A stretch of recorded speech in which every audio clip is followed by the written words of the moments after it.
Welcome to UnHypnotized. I'm thrilled to announce our official sponsor, QuickBit Crypto Boutique. QuickBit is a Bitcoin first company specializing in hardware wallets, seed storage, education, and all things Bitcoin. I know a lot of you are concerned about the safety and security of self custody, as you should be. So, when buying a hardware wallet, it's important to buy from a manufacturer or an authorized reseller. When purchasing through Amazon, eBay, or other marketplaces, you can't always be sure who's handling your product. QuickBit is listed on the manufacturer's websites as an authorized reseller, and they handle the product directly and ship it in a verifiable, tamper proof bag. QuickBit's also owned by my good friend Dale, who actually orange pilled me, and he's a wonderful person to do business with. I highly recommend checking them out. These are real Bitcoiners running a real business. All right, welcome to the next episode of Unhypnotized. A few weeks in Calgary, we had a conference called Sovereign Minds where Bitcoin, psychedelics, decentralized health, and personal freedom all came together. And it was great to see how these seemingly four separate topics intersected on a number of levels. And that was a lot of the feedback that we got back of just how interestingly they are connected. And I met our next guest there as he was on the psychedelics panel. And as an OG Bitcoiner, we knew we just had to have him on the show to dive deeper into these topics. So please welcome Erik Johnson to the show. And he's a Bitcoin consultant who helps individuals and businesses at all stages of their Bitcoin journey. And he found, I mean, we'll see what he found and experienced through his own psychedelic journeys as well. Welcome, Erik, to the show. Awesome. Thanks for having me on. It's great to be here. And so, as we get into this fun topic about psychedelics, maybe let us know a little bit because quite a few of our listeners are into holistic health, but also into Bitcoin. And just give us a short little intro as to what your Bitcoin journey has been. Yeah, going back to what you said about that conference there, what really brought me to feeling obligated to be a part of that conference was that I would say psychedelics and that kind of psychedelic journey has been one of the most impactful things in my life. And the other most impactful thing has been Bitcoin. So I always had like an intuitive link in my head of those two things, but I didn't realize that that was going to be some kind of community in the near future. So as soon as I saw that was like a thing, I was like, okay, I got to find a way to be a part of this. I feel obligated to be a part of this. Kind of the two things that have impacted my life the most, and I hope that they can help others impact their own lives as well. So psychedelics and Bitcoin both kind of came into my life around the same time. I used to spend a lot of time on the internet researching down all kinds of different rabbit holes, and I came to learn that on the psychedelic front, a lot of the things that I kind of been taught early on in life, whether it was through school or through things like the DARE program, turned out to not necessarily be true. Or there were a lot of people saying that these aren't that dangerous specific substances anyways. So as I learned more and more, I had this like curiosity, like, okay, I got to find out, why so many people say they've had such impactful experiences with them, and it feels like there's something here. And that's around the same time I discovered Bitcoin as well, just in the dark corners of the internet at the time. I think this was like either 2012 or 2013. I think Bitcoin. Well, I'm just gonna stop. I'm just gonna stop you just for a sec because I think there's some kind of like with when your mic. Do you hit the table or are you touching the table? Yeah, that might be it. Oh yeah, maybe just be careful of that. Maybe go back from the table because it sort of sounds like that. Okay. Oh, good. And land if you want to. Yeah. And if you want to start at like the dark corners of the internet. Yeah. So yeah, back then in the dark corners of the internet, I was, learning about how to get these psychedelics since I didn't really know where to start. I didn't have any connections in real life. So I was Googling like how do you find these things? And I'm talking about like magic mushrooms, I guess, and Okay. LSD at this point. Yeah. And that's when I discovered the Silk Road, which was arguably Bitcoin's first use case.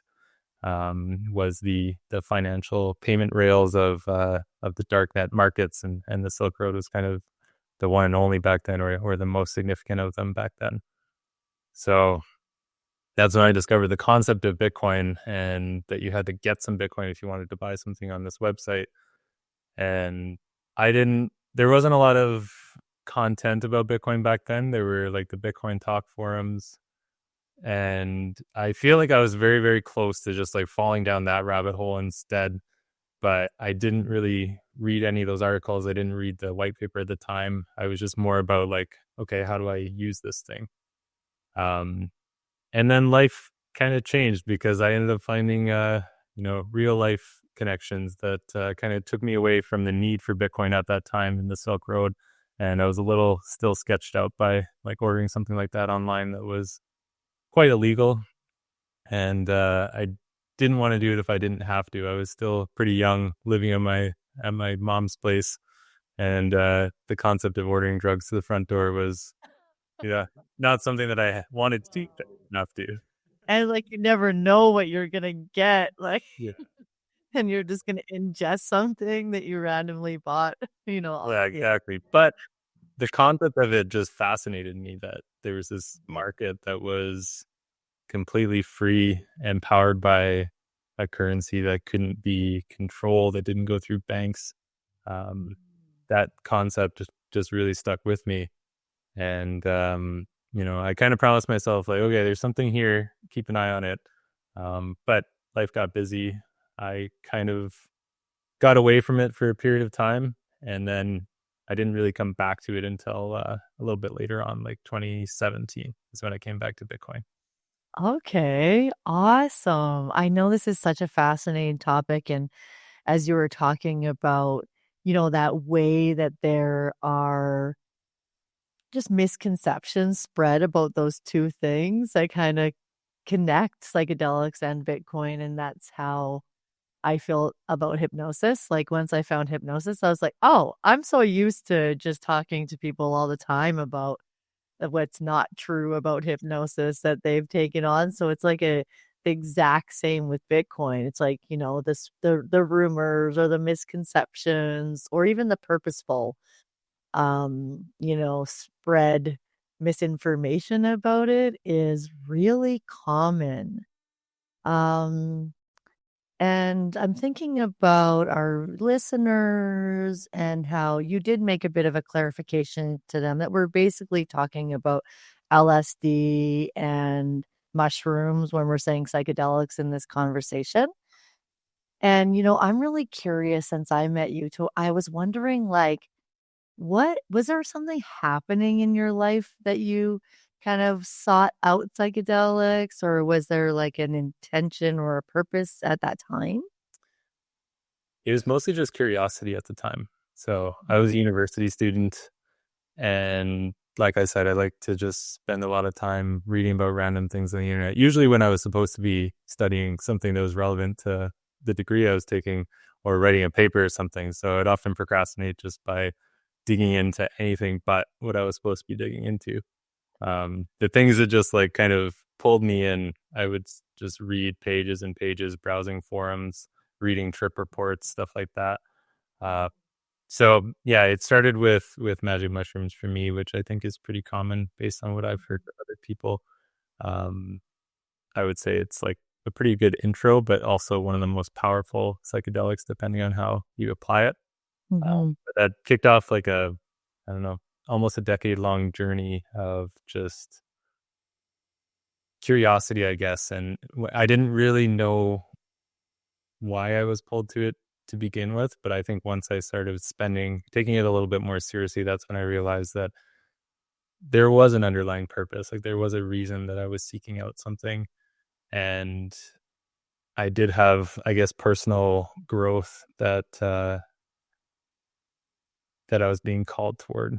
That initially I was just kind of like, oh, I need to find out for myself. I'm just curious. But once I started along the journey, I was like, okay, there's actual like things that I need to address about myself. And those ended up being very powerful tools to work through a lot of that. Yeah, that's something I think maybe isn't as known about psychedelics in that sense of being more just than entertainment. That I guess like that intersection between like not just entertainment and not just like shamanic journeying, but that middle ground where it can offer us realizations and even awakenings about ourselves or realizations about our life. And do you have any specific experiences or realizations, during your experience of psychedelics that you now see as key to your personal growth? Yeah, lots of them. Yeah. I'll start like very early on in the journey. So I still remember the first experience I had with magic mushrooms, where compared to a lot of the ones I've had since, it was quite gentle. We started with a very low dose.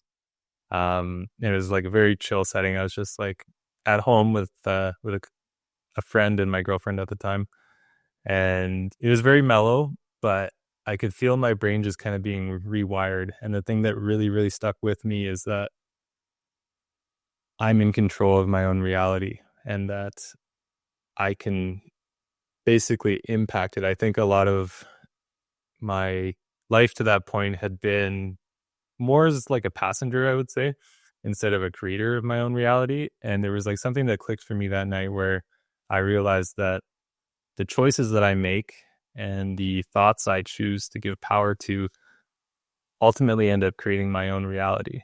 And if I'm discontent in life or bored or not a fan of the path that it's on, only I can change that. And I can completely change that. So, like I said, it wasn't like a slap in the face kind of experience. It was very gentle, but there was just this connection that happened in my brain where I realized that I was in control, and there's something very important going on here with these psychedelics. They're helping me realize something. And I do remember looking in the mirror that night and just like seeing myself in a very different way than I ever had before. Really, really connecting with myself. And since that day, I would say like I felt a lot more connected with both myself and just like the world at large. Obviously, life has its kind of ups and downs, but I would say that's been a constant theme since then for me, which has now been a lot of years, like whatever it's been, like 15 years, 16, 17 years. Oh, wow. Yeah. Wow. Yeah, like empowerment. Yeah. Empowerment where you have power over your life and the things that you want to live. Yeah. Wow. I'm just reflecting like I think the first psychedelic I ever did was mushrooms too, but that's a long time ago, so I can't remember. But I'm pretty sure that was the first. And now that I think about it, for me, I think it would have been 11 years ago. Okay. How long ago was it for you? How old am I? Like, maybe like 27 or 28 years ago. Wow. Yeah. Yeah, yeah. I think I was 19 or something. 19, 20. And yeah, it's always really interesting to me when we look at expansion of the mind. This show we talk a lot about expansion of the mind and consciousness and the familiarities that it has with Bitcoin as well. And, that's what I'm interested in as we get into this conversation too, is like, so you found Bitcoin through your in-depth dive and interest in psychedelics, and then you took that journey. And then how did you get to Bitcoin? So the short version is that years later, when Bitcoin was starting to become prominent again, um, I guess the price is what brings a lot of people in at first before they even realize what's going on. So when I first discovered it in, I think it was 2013 on the darknet markets there, I think it was around like $20 at the time. And that was crazy to me. I was like, wow, who would pay $20 for this magic internet money? Like, what sense does that make? Um, but then in 2017, one of my friends mentioned me, he's like, oh, have you heard about Bitcoin? I was like, oh yeah, I have actually. And he's like, it's like $1,000 right now. And I was like, what? And that just blew me away. And I was like, okay, clearly I've missed something here. So from that day forth, like I was sure that I wasn't going to miss it again. And I was just Yeah. open to, figuring out why that is instead of, I think a lot of the time people end up initially skeptical when they hear that. They're like, oh, it must be a scam. But my own kind of reaction to that stuff, which I think was also impacted by experience with psychedelics, is okay, maybe there's something I don't understand here. How can I understand it? How can I learn? I would say I was much more open minded to a lot of things than when I had first kind of discovered Bitcoin. So I think I was lucky to have something of an accelerated path to understanding from that point on. Yeah, that's so interesting. Do you think that psychedelics does open up the minds of people that use them? Absolutely, yeah. In one way or another, I think everybody's own experience can be quite different, and Mm. a lot of it can be impacted by the challenges people face or what they're going through at that moment in their life. But I definitely think it opens their minds in some way that or lets them look at things from a new perspective that they hadn't really thought of before. You don't really realize how much of your Yeah. day-to-day thoughts are just kind of patterns, right? Until something changes up those patterns and you can kind of step back from it and be like, oh, I've been kind of living my life this one way without really questioning why I do it that way. And a new perspective on that can make you realize that, the way you're going about things is just one of many possible ways of going about it. Oh, definitely. When one possible way of thinking about it or seeing it or perceiving it or considering it. And I think that's why I naturally was open to hypnosis too when I found it, because it's basically like a sober psychedelic. And especially the more that people do, the deeper they go and the more that their own mind will give them the imagery and the awareness and the um, understanding that they need to potentially look at something different or just feel through something that's causing them discomfort.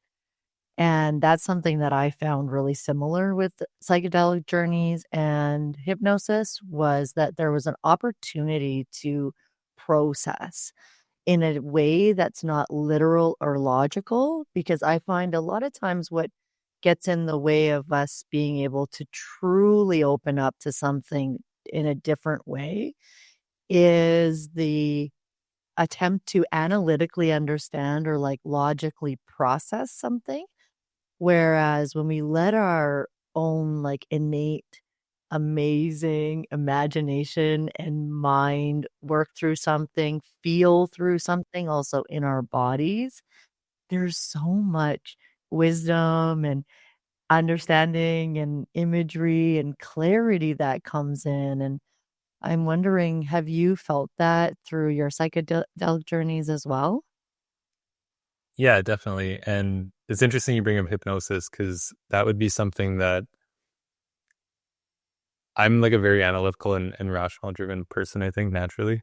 And, before some of these other experiences I've had, might have written that off. I might have been like, oh, that sounds kind of, yeah, like, woo woo stuff. I can't really connect the dots in my head. So therefore, it's not like it doesn't exist or it's not important. But now I'm like, when I hear about things like that I just don't know that much about, I take a very different approach to it. Instead of having any opinions on it one way or the other, I just accept that I just don't know. And I'm curious.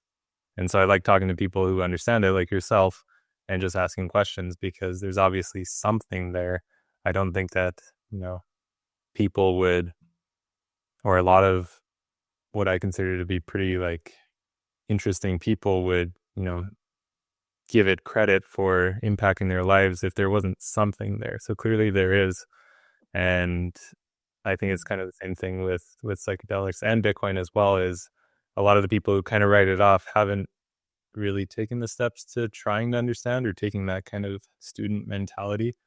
I remember having that realization on psychedelics and being like, all the people who told me this is bad have probably never done it before. So like, no, I think that about Bitcoin now too. It's like most people who kind of all these arguments about Bitcoin, it's like, okay, can you explain to me like how it works to show that you've at least taken a little bit of time to try to figure it out before formulating that opinion? And I hadn't really come across people who are naysayers of it who've actually, can talk about it on a deep level, because usually that opinion is very tightly held, but not necessarily well researched. Good point. Definitely. I found that with Bitcoin too. The more I saw how much people were invested in it, and the more I listened to them, and the more I heard them speak about it, and just all of the layers to it, I thought, right, as soon as somebody starts to learn more about Bitcoin, maybe the time period from them being like interested to all in is different for different individuals. But in general, once you start learning it and like seeing its practical application, or even its like moral or ethical sides to it, it's a pretty fast fall into just, this is awesome. This is so amazing. Like, this is something that can help so many people. And again, I see all of those similarities with psychedelics, hypnosis, Bitcoin, and I think it's really interesting how both of those things, say psychedelics and Bitcoin, challenge the mainstream narrative. And how do you personally navigate skepticism or resistance in both of those spaces? Yeah, that's another reason that I would say psychedelics helped me along my Bitcoin journey as well, is because I had that experience of trying something that I was kind of told, or the accepted narrative was it's not a good thing to do, and then being so significantly impacted by it that I'm like, wow, this seems like the best thing to do. So from that moment, I was like, okay, so what else is wrong? Or at the time, I said like, okay, what else is a lie? Because I feel like I was deceived here, and now I kind of take that approach to a lot of things, including Bitcoin being one of them. Is being open to Bitcoin, I think, is also being open to the fact that the current financial and monetary system doesn't work, and is in some cases like something of a scam. I guess you can look at it from that lens. That's the way I used to look at it from, in my early 20s, when I kind of had these things click in my head. I was like, oh man, it's all a big scam. And I think there's a lot more nuance to it now. But I was definitely open to just like the established view being completely wrong, and there's a better way of doing things that, some weird people on the internet are onto.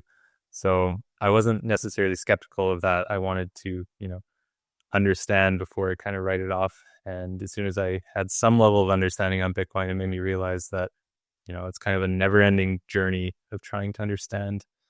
And that's still what I do today, is, just keep trying to understand the way the world works, and how Bitcoin is kind of impacting that. So it never gets old, which is why I'm really happy to call it my career at this point.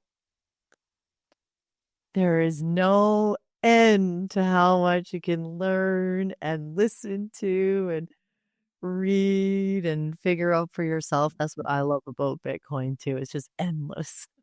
Yeah, and it impacts a lot of different areas that you wouldn't necessarily think that money impacts, right? Yeah. I think that's what was so great about our first go at this conference, of bringing in the different elements of life and Bitcoin, because I think when people see Bitcoin still and they don't know about it, or they don't know much about it, it's still a really narrow perception of internet money or investment even. Recently I was listening to something, and oh, I don't remember what it was now, but it was speaking about how Bitcoin isn't an investment, it's a currency. And I loved even that little shift to go right, like that even furthers the possibility for application. But if people just are seeing it in this small, um, even just as an investment, let's say, if people are just seeing it as an investment, then they're not as likely or excited or ready to pounce on, getting some Bitcoin if they're not really seeing the problems, the issues, even the issues in their real lives that Bitcoin can help. Yeah, I think looking at it as an investment is a good first step, though, and Yeah. probably the most common first step. I've noticed that with a lot of people I know who are quite successful in their profession or even in like legacy finance, and they're kind of brought into Bitcoin just for the gains, right? They see like, oh, okay, I could buy some of this, and then in a year or two, I'll sell it for more dollars.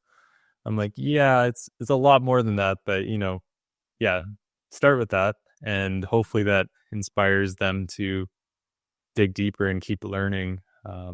Hopefully that's like some exposure to the asset is what keeps them motivated to stay connected and keep taking those steps. Because you don't get there overnight, right? Where you just think of it as like, oh, this is an alternative money that I'm okay holding forever, and your perception of dollars just like slowly becomes less and less important over time. But it takes a long time, right? It's taken me years to kind of get comfortable with just like holding Bitcoin with no end in sight. True. And I think that everybody just kind of has to start taking the steps toward that, and starting with one step, even if it's like very very close to traditional investing. I think that's still better than not stepping at all. That's true. That's been my goal of bringing it to the practitioners and the healers, because it's something I wish that I'd found earlier as a store of value, because we are often taking on the burden of an ineffective medical system, and we don't have the same benefits. We don't have the benefits of retirement, of holidays, of sick days, of health insurance. And being in that profession for so long, I wish I had something to store my time and energy as an investment. When I look back and I think how much less burnout or stress or even more time with my son as I was running my own business and being a single mom, being able to store my time and value in a currency like Bitcoin, that would have been a great first step. Yeah, that's a good point, Mhm. because I've noticed this in a lot of professions, right? Where if you want to maintain your wealth, however you get it, whether you're like a doctor or something else like that, um, these days you have to have like a investing plan of some kind, which I think has been completely normalized, but it's not necessarily the way that it should be or has Mhm. been in the past. You should be able to just like save value over time and not have to take risk on, real estate or equities, and having a balanced portfolio and a financial advisor and all that kind of stuff. You should be able to just save in some kind of hard asset very easily and just maintain and grow your wealth over time. So like you said, Bitcoin kind of captures that use case. And if you can, make money doing whatever you're doing and then save it in something over time like that, it's a much more efficient way to go about things. And you don't necessarily need to be an expert investor to do so. Yeah, like you don't have to have your career or your profession and then a side hustle as an investor Yeah. or working with one. Yeah, I definitely tried that, and that would have been a lot easier to just have one, Yeah. just have Bitcoin and just hold it there. So I definitely agree that that's a great first step. And I don't even think everybody necessarily needs to understand the prolific impact that Bitcoin can, and I really think will continue to have on improving our society, on improving our healthcare, on improving like our mental health in so many ways. But I think it is a good conversation to have, especially on this show when we think about what's possible for the individual with Bitcoin, but in that same aspect of like psychedelics and I don't know what I'm just seeing something here I never thought of before. So how would I put this? Like what would be the benefit to humanity in a sense for, somebody that cautiously or, in an informed way started to experience psychedelics? Yeah, I think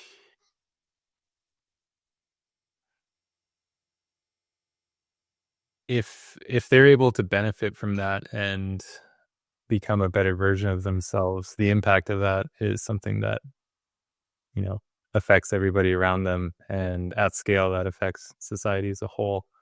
And, on the money front, Bitcoin kind of plays that role where people can be more free to not have to worry about um, money as much, so that they can be free to pursue the things that they're, maybe more deeply inspired by. And psychedelics, I think, have that impact as well by kind of altering your thinking in a lot of ways and realizing deeper callings. Maybe, maybe your career is not right for you, or the things you stress about are not that important, and maybe there's something deeper in there within you, that, or a deeper offering to the world. And a lot of times, what it takes to really let that out is kind of changing your mental limitations on yourself. And then with Bitcoin, I think it helps you kind of change your financial limitations. So when someone is completely free to really pursue what they're passionate about, I think that that's a net positive on the community that they operate in. And then at scale, I think that really does change the world. Well said. Yes. Yes, I knew it was there. I was what do they call tweeting now? Xting. Xing about this, and this is one of my favorite conversations to be having and interacting with on X. And I think that's a major topic, being somebody who has really been driven by purpose and a calling to, as it's changed through the years, it's still generally helping herald in the new humanity and help people become more free, hence unhypnotized. And I think that the opportunity, that if more people had the opportunity to pursue that purpose, or even just have the time to consider the purpose, the calling, what might really create life fulfillment for them in this lifetime. Well, I just think so many problems would be solved from that, from like road rage to, I was at Costco the other day and everybody, it was tense up in there. Like it's December in Costco, and then the cashiers were tense, and like I go to the cashier and I'm like, hey, how's it going? And as me just being able to kind of like see the tension in the air and then see what I can do in that moment to just diffuse the tension a little bit, bring a little bit of life into this, having this conversation with the cashier and the grocery bagger, just help them let go, process a little bit because they're not being treated very well. And I think like we see this on airplanes, we see this like in so many different circumstances where the tension is palatable, like the tension and people's stress. And while I do think that true freedom starts in the mind, I really do think that having gone through a lot of really stressful situations in my life and finding my happiest moment, like finding my true happiness, from within. But I also can see how if people had more of their time and value, say, stored in Bitcoin, like we're saying, but stored in an appreciating way. So their time isn't just like, becoming less and less valuable. Imagine how those situations would change. Like that's what I was thinking the other day. If people had that time to more feel into like their life desires or their calling or their purpose, and even just being able to potentially do more purposeful work in the world, even if they don't feel like this is my soul's purpose. Because I get it, everyone doesn't think like me and all my homies. But, like, even if they had more time to just consider what would feel meaningful for them,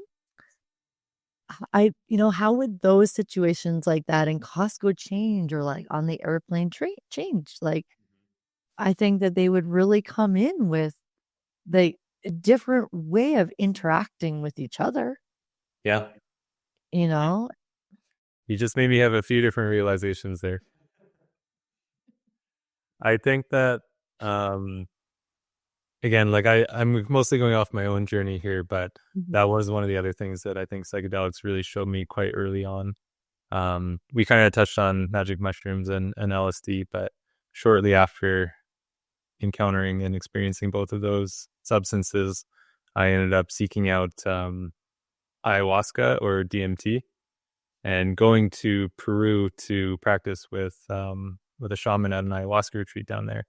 And one of my main takeaways from that was that there's way more meaning to life than what I was currently experiencing with work and stressing about money. I knew that something was wrong in my life right before going on that trip, where I felt like I was stuck in this cycle where I was like going to a job just to be able to afford the car that I was driving to the job in. And after taxes and gas and insurance and all that kind of stuff, like I barely had any left over and it felt like I was getting nowhere. And being fresh out of university at the time, I was like, is this it? Is this what I'm supposed to do for, the next 40 years? Because if so, like, I don't really want any part of this. And that experience I had on ayahuasca showed me that there's way, way more out there. And the limitations I was putting on myself were just myself. And that work was about a lot more than money. And that if you kind of find the courage to follow things that are more impactful or meaningful to you without really understanding where the money is going to come from, um, that things will work out. And you got to just kind of leave some of that you know, up to the unknown, which at the time I was quite scared of because I'm, like I said, very analytical and I like to kind of know how things are going to work out and have this like mapped out in my head of, the way things are going to shape out if I make a specific decision.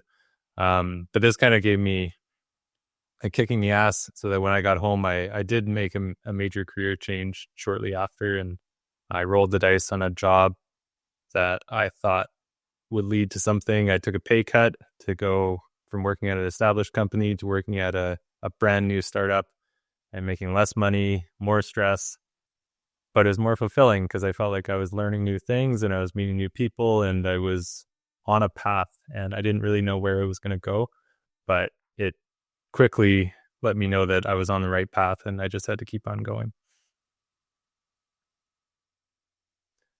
Mhm. When you said that, it made me think about how important it is for people to have experiential understandings like that rather than analytical, or like someone tells you, like, because if somebody said, "Oh, well, just find a job, like, don't focus on the money, just find something that matters to you," or if someone says, like, if we were here to give advice, which we never do because we like people to just, find things on their own.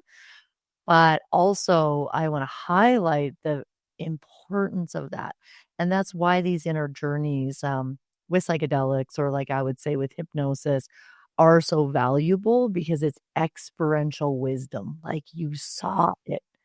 You saw it for yourself so clearly Yeah. that then, even though taking those risks for yourself and your future and your fulfillment is scary, there's like an inner knowing that you gotta do it. Yeah. And and sometimes the things that scare you the most are the things that you should do when it comes to, taking Yep, a risk and, what is the actual worst case? Is it really that bad? yep. Failure might be the worst case or regretting the decision you made, but if there's something inside you telling you that like, no, something about this keeps, kind of pulling me toward it, even though I'm scared of it, in my experience, it makes the most sense to just go do that thing. Um, Anytime you can face a fear, I think is both empowering and can be kind of like a magnet for telling you which is the right way to go. It's going to pull you out of your comfort zone, but I think that's a lot better than being stuck in it and just slowly getting discontent with, not growing as a person. Yeah, your new life, the cost of your new life is your old life. Yeah, exactly. It hurts to let go of things, right? But uh, that can be the hardest part sometimes, is letting go of, your old perception of yourself, or your old um, patterns, or the old people you used to hang out with, to be able to take that next step forward. Would you say that's like the integration after the vision or after the clarity that comes from psychedelics? Yeah, integration, I think, is something at these ayahuasca retreats. That's something that they really focus on. And I would say my first time doing it, I didn't really appreciate the significance of it. Um, I did end up going back to another ayahuasca retreat in Costa Rica a few years later.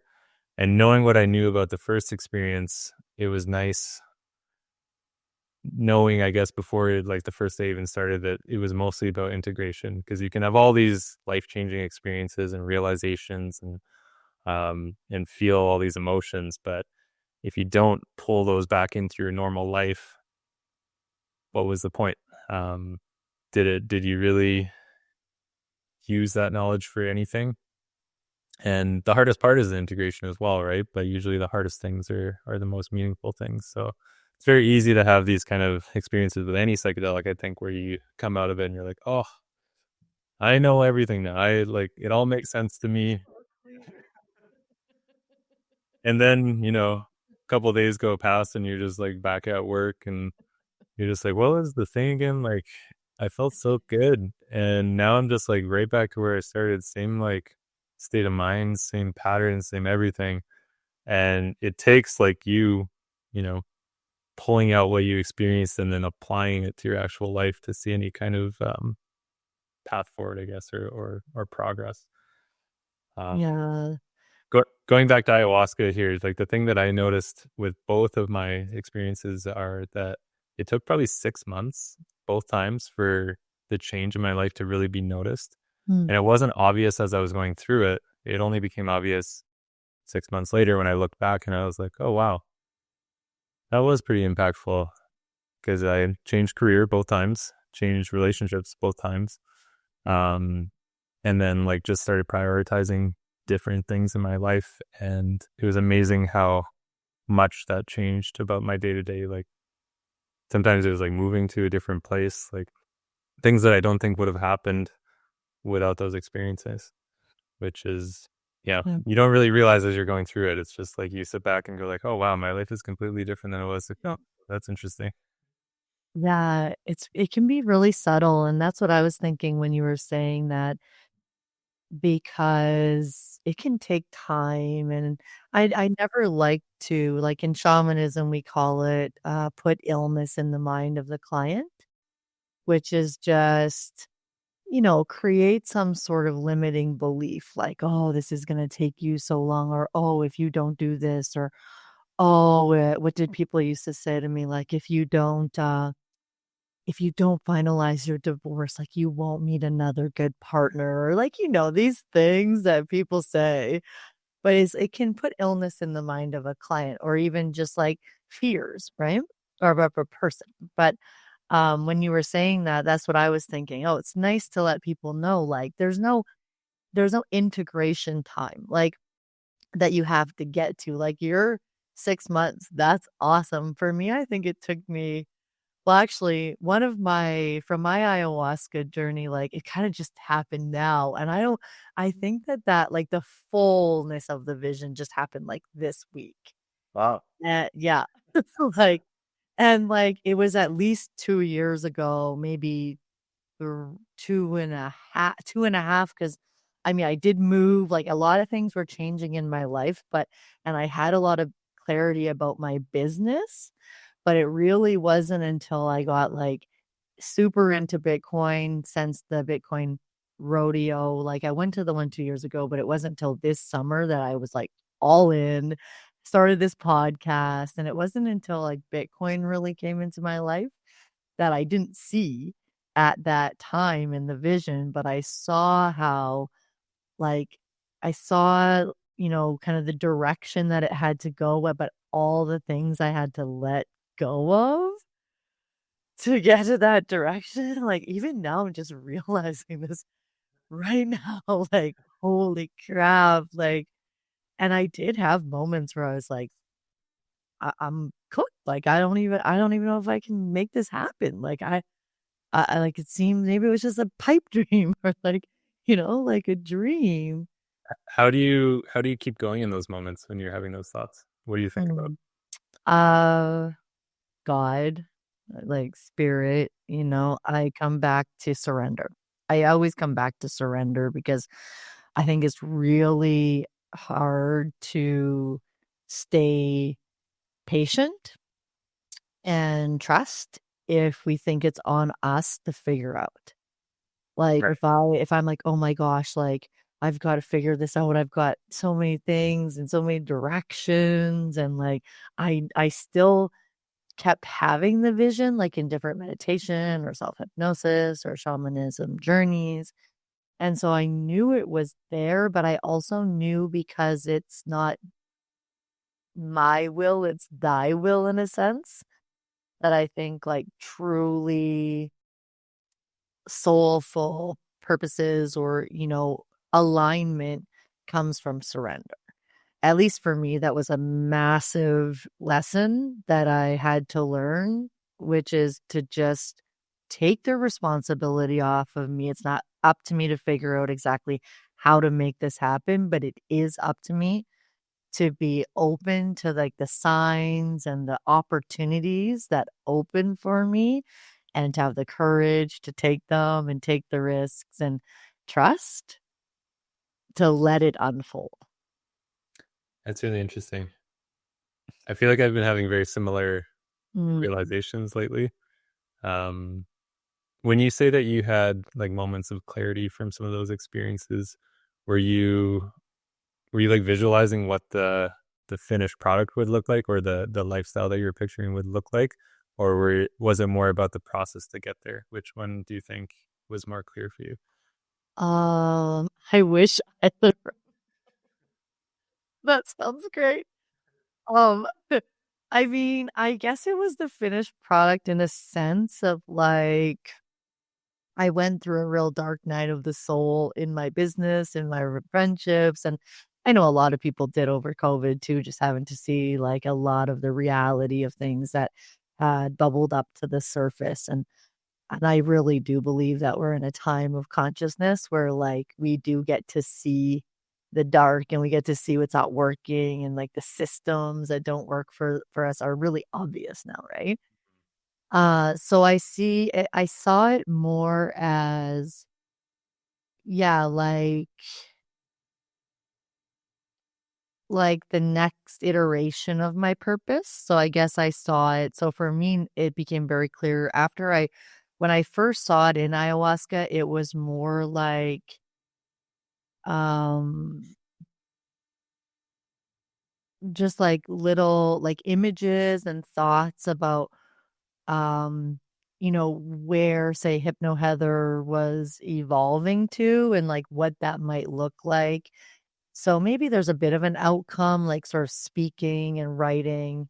And then when I was in a breathwork journey in Denver earlier this year, I also saw it again really clearly. And then when we had to paint a mandala, like immediately after our journey, it just was speaking, writing, speaking, writing, speaking, writing. And then all this Bitcoin stuff came into play. And all I do is like speak and write, speak and write, speak and write. And that's literally like all I want to do. And so I felt like whenever I would be a little bit like afraid or just like, oh my God, I got to figure this out because I'm sort of fucked right now. I would just like speak and write and speak and write and speak and write. So I guess that was my main thread that kept me sane. Nice. Yeah. Yeah. So the Bitcoin part of that, how did that kind of come to be, or how did that become a part of your journey? Um, I mean, destiny. Yeah. I really do believe in destiny because, like, as someone, I guess, who has had the privilege to really live my purpose and also, like, the insanity to just keep doing it no matter what. Bitcoin seemed inevitable to me, like, even now when I think about Bitcoin seems like the inevitable, um, conclusion that one would come to on a self journey. And I've been writing on X, Hypnotist Guide to Orange Pilling. I'm on like day 10 of 15 or something right now. And I've been talking about this because a lot of times, if we're like pushing people to see something or pushing people to understand something or pushing people, to do something like buy Bitcoin, we're not understanding that, like, if we help them open their mind, if we help them feel comfortable to curiosity like to explore with curiosity something, especially something as conscious as Bitcoin, they'll eventually end up at Bitcoin, in my opinion. Yeah. Don't you think? Like, Yeah, 100%. After working the space for a while, yeah, I can tell you that it doesn't work very well to just like take the forceful approach. Like, here's what you need to know, learn this, and now buy this, and now hold this and do this. It doesn't work, right? Like, you need people to have that kind of, I don't know, emotional, spiritual journey at the same time, understanding the value of what they hold and kind of having that journey at the right time in their life. Otherwise, it can do a lot of harm too if they kind of jump into something they're not oh, ready for as well, or they feel pressured into it, and they don't really have that understanding or that dedication to it. So I'm a big believer in that.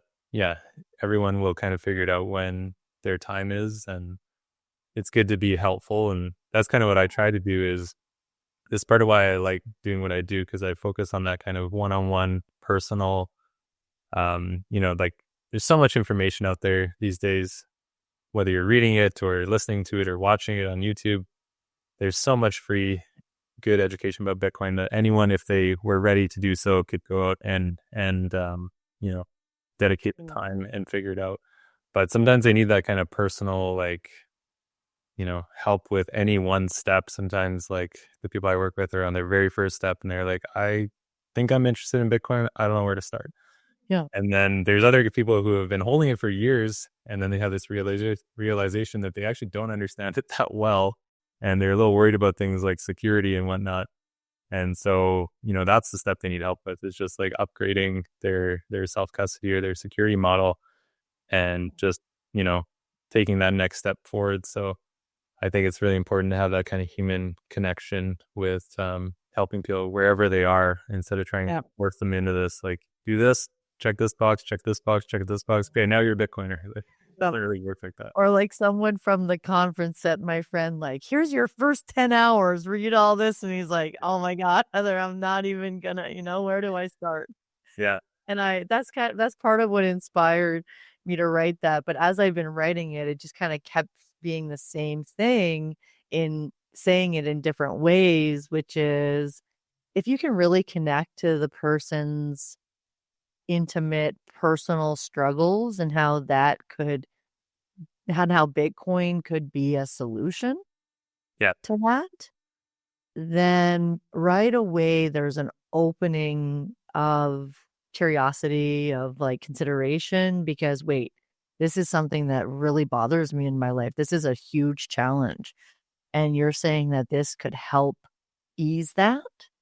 This could help me feel better about this challenge. And I think if well, I think even just with psychedelics or things like this too, right? People come to that from challenges often. Like, for me, when I had my first awakening, this was also a very, very long time ago when we would have psychedelic all right, Heather, I gotta go grab that package now. God, like, go grab it.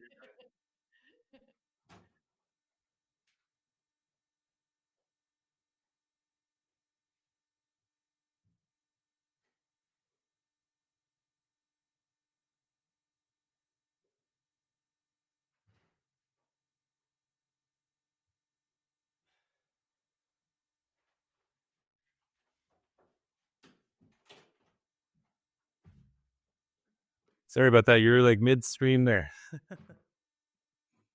All good. I noticed the time too. Are you good for like another 10 minutes or Oh yeah. something? Yeah, I Okay. feel like there's so much to talk about. No, we could just talk about so much. Oh, what was I? Oh, I was gonna share a little of my first awakening. Yeah, so I'll start like this. So when my entire life changed direction, I was really struggling. I think I was 19. I'd actually been living in Calgary at that point for about a year or two, having moved here to go to art school. And then I ended up connecting with some people that through psychedelic trance raves that it was really specifically designed for like the psychedelics. The black light sacred geometry was designed, for a spiritual awakening. And I was very green to this, having maybe done some mushrooms before, but never in like an intentional setting, and kind of not very enjoyable for me, to be honest, because I didn't have like the right support to kind of help me with some of the things I was seeing, I guess, or the trip I was having.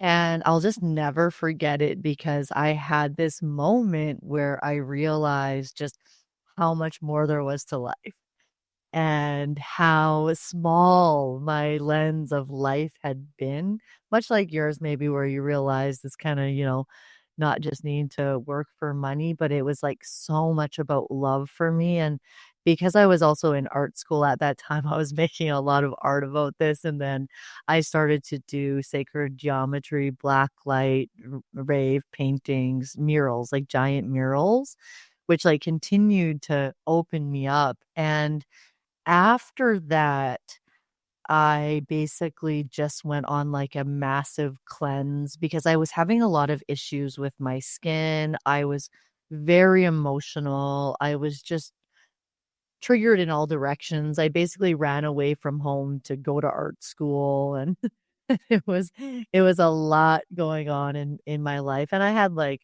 low key kind of like nicotine and caffeine and alcohol and weed, you know, uh habits. And, from that moment, although I didn't realize it, I like quit doing all those things. I started fasting, cleansing. I had like a guru Adida that I would like meditate to every day. I sold all my possessions. I like moved back home to resolve things with my family, and I just started to get healthy. And I mean, some of that took a lot of years to say really resolve things, or to say really heal my asthma or my eczema, but it just set me on that path. There's no way I would have had like a career as a hypnotherapist had I not taken that journey, like from that moment of realizing whatever I realized, that helped me see that I wanted to live life more fully, more presently, and more healthy. It's crazy how that goes, hey? It Yeah. takes like one significant experience like that can kind of set you on this path that you never would have ended up on it without that experience. Yeah. Yeah. And I actually think that we can have these experiences, like being a three principles coach now, which is thought, mind, and consciousness. I actually think we can have those types of insights on a regular basis if we're open to them. It's just maybe not as strong or not as powerful sometimes when we're in an intentional setting and ingesting something that facilitates that in a faster way. Hmm. But just in regular life, like, I think that we can have those insights, but it does take us to, be present with it, but also, again, integrate. Yeah, I was just thinking that I was thinking the word integrate in my head. Yeah. Yeah. Yeah, I completely agree. You can have those realizations anytime, but if you don't kind of give them importance and be like, oh yeah, that's true. How do I implement that into my life somehow? usually it'll just kind of like float away. You'll get distracted by something else and then you'll forget it. Maybe it'll come back another time, but until you really like give that some kind of intention and importance and then work on how to integrate it, it just becomes, just a thought until you decide otherwise. True. I think too that it's really easy to let the limited thinking come in. Like a lot of people will say like, I know I saw this for myself, or I know I need to do this for myself, and there's always a but the economy, or but my genetics, but whatever, right? And I think that's where, if someone's listening and you find this valuable, when you hear yourself saying but, that's where you got to become aware, become cautious to go, ooh, there's my fear, there's my limited thinking kicking in. Let's go back to the insight that I had and see, what would this look like if I let this belief or let this idea become a possibility to just percolate in my life. I still do that. I still mentally limit myself, and I catch myself doing it all the time. Like, better. Like, why do you keep doing this? And the word you said is right. It's fear, right? There's some kind of underlying fear that kind of influences your decisions sometimes, and it's easy to let that creep in when you're not being conscious about making decisions with love instead of fear. That was the other biggest takeaway, I would say, from my first ayahuasca experience. It kind of broke down all my decisions to like love-based and fear-based, and told me like, hey, you may not understand how everything's going to work out, but if you keep making love-based decisions and not fear-based decisions, facing your fears instead of like kind of avoiding them, things are going to go well. Like you're going to go where you want to go and be who you want to be, even if that might not be clear right now. And that stuck with me for a very, very long time. But years later, you kind of like tack on all this other experience and whatever else, and sometimes you forget. You have to kind of consciously go back to that and be like, oh yeah, I did have powerful experiences that taught me not to do what I just did. Every day is like, you're never going to be perfect. You're always going to have to keep putting in that work every single day. Yeah. And I think that those experiences are the direct path to the light. The path to is through. Yes. Yeah, 100%. Absolutely. Okay. So we'll start to wrap up, but I have to ask you your opinion on this. Do you think Bitcoin is spiritual? Yes, 100%. In my head, I've called it like spiritual money before, or the most direct connection to value and time. That's our most valuable asset and limited, right? Is our time. And the more efficiently we can kind of store that time and that energy and carry it forward, or give it to others, or transport it across space and time, the more efficiently we can do that, the more free we are. So I think that my own experience, just like Bitcoin impacting me on a spiritual level, has been, whatever it's been now, almost 8 years long. And it's changed me as a person as much as it's changed my kind of financial position and how I value things and the way I look at the world. And it's, like I said, impacted me at least as much as psychedelics in very different ways, but also in kind of the same way at the same time. Oh, I see it. Yeah. It's like Bitcoin is the integration. Yeah. It's like Bitcoin is the integration of the spiritual awakening.